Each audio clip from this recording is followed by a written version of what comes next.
예, 지난주에 이스라엘 공습으로 헤즈볼라의 고위 사령관 탈레브 압둘라가 사망한 이후에 레바논의 헤즈볼라의 이 이스라엘 공격이 아주 굉장히 격화되고 있는데 이런 상황에서 이스라엘이 레바논 공격을 위한 작전 계획을 승인했다 이런 얘기가 있어요. 그런데 그동안 사실은 이스라엘과 헤즈볼라 계속 전투를 해왔는데 갑자기 또 레바논과의 전쟁을 승인한다라는 건 무슨 얘기입니까? 네, 전투를 실컷 해오고 있었는데 공격 계획을 또 승인했다 이런 말은 즉슨 이제까지 해오던 전투와는 우린 이제 다른 전투를 하겠다라는 말을 하는 거가 되겠죠.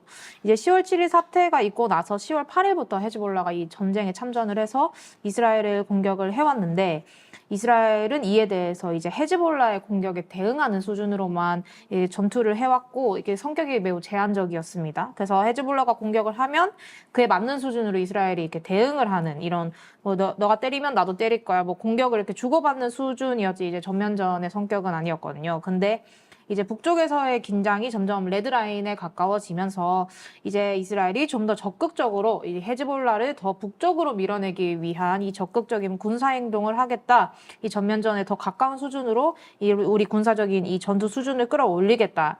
이런 위협의 메시지라고 생각하시면 될 것 같습니다.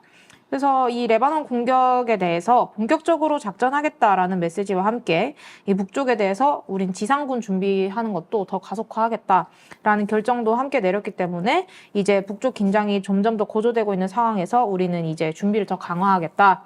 대응 수준이 아니라 우린 더 적극적으로 태세를 전환하겠다라는 경고의 메시지로 파악하시면 될 것 같습니다. 헤즈볼라의 수장이죠. 나스랄라. 이 사람 굉장히 유명한 사람인데 이 사람도 또 가만히 있지는 않을 것 같아요. 이런 그 이스라엘의 계획에 이 전쟁 계획에 대해서 승인했다라는 거에 대해서 나스랄라 반응 어떻습니까? 네, 나스랄라도 본격적으로 말폭탄을 쏟아내기 시작했는데요. 이 경고의 말을 했죠. 이제 나스랄라가 이스라엘과 전면전이 발발할 경우에 이스라엘의 어느 곳도 이 헤즈볼라의 무기로부터 안전한 곳이 없을 것이다라고 이렇게 경고를 하면서 우리 헤즈볼라는 규칙 없이 싸우겠다라고 이제 엄포를 놨습니다. 자세한 설명은 하진 않았지만 이제 지중해에서 이스라엘 기다리고 있는 것이 매우 클 것이다. 뭐 이런 말도 했는데 이제 그 말은 이스라엘이 지금 지중해에서 해상 천연가스를 시추를 하고 있지 않습니까? 그래서 그 가스 굴착 시설도 우리가 공격할 수 있다라는 것을 이제 암시를 했습니다. 그리고 또 특이한 것이 이스라엘을 향한 경고뿐만 아니라 이 지중해에 위치한 섬나라 키프로스를 향해서도 경고의 메시지를 이제 날렸는데요. 이제 키프로스가 이스라엘의 공항과 또 기지를 개방해서 레바논을 공격할 수 있도록 도와준다면 이 키프로스가 전쟁에 가담한 것으로 간주하고 우린 대응하겠다라는 말도 함께 했습니다. 이 키프로스가 이스라엘군에게 뭐 토지나 기지, 시설 이런 거 제공하지 않는 것으로 알려졌지만 과거에 뭐 전쟁 중이 아닌 그냥 평안한 시기에 가끔씩 이제 이스라엘이 키프로스 영공을 사용해서 이 공중훈련을 할 수 있도록 이렇게 허용을 해준 적이 있어서 이런 발언이 나온 것으로 분석이 되고 있고요. 근데 이제 또 상반되게 그런 말을 함과 동시에 사실 헤즈볼라는 전면전을 원하지 않는 말도 하긴 했었습니다. 지난주에 이 말씀하셨던 것처럼 이 탈렙 압둘라가 지난주에 이제 사살이 됐는데 그 탈렙 압둘라의 추모식에서 이 나스랄라는 우리 헤즈볼라는 전면전을 원하지 않고 그저 하마스를 지원하기 위해 행동하고 있다. 이런 말도 사실은 했었어요. 그래서 사실상 이스라엘과 헤즈볼라가 전면전으로 향한다면은 정말 규모가 큰 전쟁이 될 수 있고 피해가 너무 막심할 것이기 때문에 이스라엘과 헤즈볼라 그냥 서로 너희가 쳐들어오면 우리가 이렇게 할 거야. 이렇게 그냥 서로 더 큰 소리로 엄포를 놓는 과정이지 양측 다 전면전으로 향하는 것은 원하지 않는 모습을 보여주고 있습니다. 나스랄라가 예전에 그 하마스가 이스라엘을 기습 공격한 이후에 이제 본격적으로 이스라엘하고 하마스가 이제 전쟁이 시작이 되니까 과연 이제 북쪽에 있는 헤즈볼라가 이 하마스를 도와서 같이 이제 전쟁을 할 것인가 이런 게 많은 사람들이 이제 궁금해하고 있을 때 나스랄라가 이제 텔레비전에 나와가지고 연설을 할 때 우리는 하마스 이 가자 지구의 팔레스타인 동료들을 위해서 가만히 있지 않겠다. 뭔가 이렇게 좀 크게 액션을 취할 줄 알고 텔레비전을 보다가 그 얘기가 안 나오니까 텔레비전 보던 사람이 막 신발 던지던 그 장면도 기억이 나거든요. 네.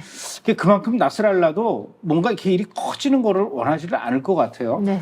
그럼에도 불구하고 지금 헤즈볼라가 이번에는 이스라엘의 그 가장 중요한 항구 도시 하이파 상공위로 드론을 날려가지고 중요 시설을 이제 촬영했는데 그 촬영한 영상을 10분 정도 되는데 이거를 공개를 했어요. 그걸 보니까 야 이게 이렇게 적들이 그러니까 그 헤즈볼라가 이스라엘 상공까지 날아와서 버젓이 10분 정도의 촬영 영상이니까 10분 이상 있었을 거란 말입니다. 이거 굉장히 안보적으로 심각한 상황인 것 같은데 구체적으로 뭘 촬영했다라는 거죠? 네. 말씀하신 것처럼 이번에 하이파의 여러 곳을 촬영한 영상을 헤즈볼라가 공개를 했는데 이 공개한 영상에는 이스라엘의 해군 기지 그리고 또 해군 잠수함 부대 여러 군함 시설, 기반 시설 이런 것들이 잔뜩 찍혔습니다. 또 영상에는 하이파 항구 외에도 이스라엘 북부 지역에 위치한 아이언돔 그리고 뭐 데이비드 슬링 방공 시스템의 위치가 다 공개가 됐고 또 인근 주거 지역까지 이제 다 영상에 찍혔습니다. 이 해당 영상이 언제 촬영된 것인지는 사실 불분명하지만 사실 지난해 11월에도 헤즈볼라는 우리가 하이파 상공에 드론을 계속 보내고 있다라는 얘기를 했었거든요. 그래서 이제 공격이 실제로 진행이 된다면 아주 많은 민간인 사상자가 나올 수 있는 이 하이파 지역의 이 군사 요충지들, 군사 시설들이 다 노출됐다는 것은 사실 굉장히 큰 문제라고 볼 수 있을 것 같습니다. 큰일 났네요. 이스라엘도 이제 반대로 레바논의 그 남쪽 지역 거기다 이제 드론을 날렸어요. 그리고 또 이스라엘 그 드론 공격으로 헤즈볼라의 고위급 대원이 또 사망했다라는 얘기가 있습니다. 네, 이번 주 월요일 아침이었습니다. 레바논 남부에서 이스라엘군이 드론 공격으로 헤즈볼라의 로켓 부대 간부를 사살을 하는데 성공했는데요. 이번에 사망한 사람은 무함마드 아유브라는 사람이고 헤즈볼라 나스르 지역 사단 로켓 부대에서 복무했던 사람이라고 합니다. 그래서 이스라엘군은 이 무함마드 아유브가 최근 이스라엘에 대한 여러 로켓 공격의 배후에 있었고 다른 공격도 계획하고 있었기 때문에 사살했다 이렇게 밝혔습니다. 이런 가운데 이제 그 이스라엘 군 대변인이 금년 9월 이전까지는 이스라엘 북쪽에서 안전한 곳으로 남쪽으로 이렇게 피난 온 사람들이 다시 집으로 돌아가기는 가능하지 않을 것 같다 이렇게 이야기했어요. 그럼 앞으로 최소한 2개월 이상 그 전투가 치열하게 진행될 거다 이런 의미겠죠? 네네.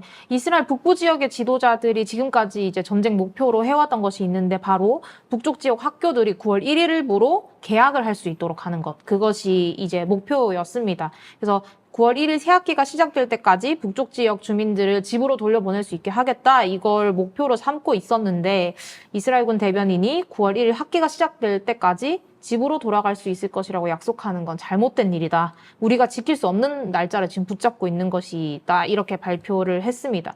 그래서 말씀하신 것처럼 앞으로 최소 2개월뿐만 아니라 이 헤즈볼라와의 긴장이 9월 이후에도 계속될 것 같다. 9월까지 정리가 안 될 것 같다. 그런 이야기들을 이제 공개를 한 것 같습니다.